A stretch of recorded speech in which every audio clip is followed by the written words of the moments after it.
Definitely not the prettiest of games out there. Well, certainly the first 3 or so innings or so not very indicative of who we think we are. You know, we've been at or close to leading the Big 12 in defense.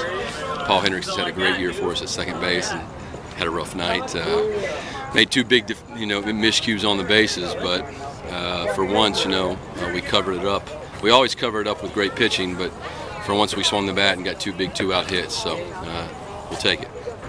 And what does it say about your team that you were able to battle back in a game like that where everything just seemed to be going the wrong way at the beginning? Well, I mean, we've played a lot of close games. That's because when you're hitting 240 as a team and your ERA leads the Big 12 and you're in the top 15 or 20 in the country in pitching, you're going to be in a lot of close games. And so we don't panic when we get in those games, but the difference is, for the first half of the season, we didn't get very many big hits. And tonight, Suter and Odell, guys that Kevin Crone got a big 2-out single in the first inning, or a run-scoring single in the first inning. And those are guys that carried us the last 30 games of the season last year. And our complete offense is built around those guys being able to drive in runs. And we think they're capable. And it hasn't been a great first half of the season or two-thirds of the season, but we're just hoping we can get on a roll here at the end and play our best baseball on into the conference tournament.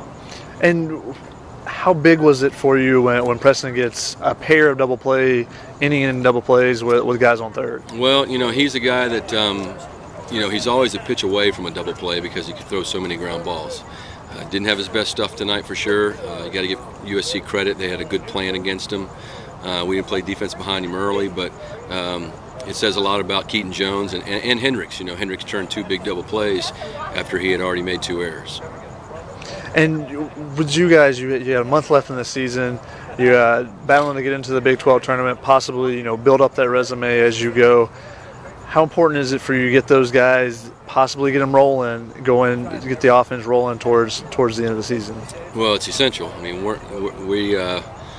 barring a miracle, I don't think we haven't put together a very good resume for it to be an at-large team for sure. So, what we have to do is we have to practice playing well for 3 or 4 or 5 consecutive days, because that's what we're going to have to do if we can get in the Big 12 tournament, which we're not in yet. So we haven't swept anybody this year, and we've won, until last week we had won three straight Big 12 series, but we need to put together 3 or 4 straight great days of baseball.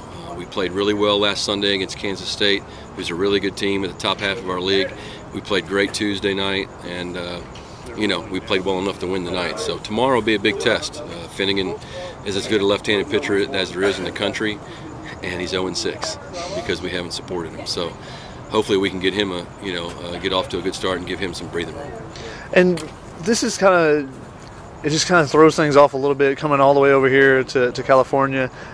How does this change the dynamic for the team? You're in the grind of the Big 12 schedule, and then suddenly you're flying across the country right before finals too. Well, remember now, most of our team it was back from last year, and we played in the Mountain West. So, we're used to flights, and we're used to coming to the West Coast. So.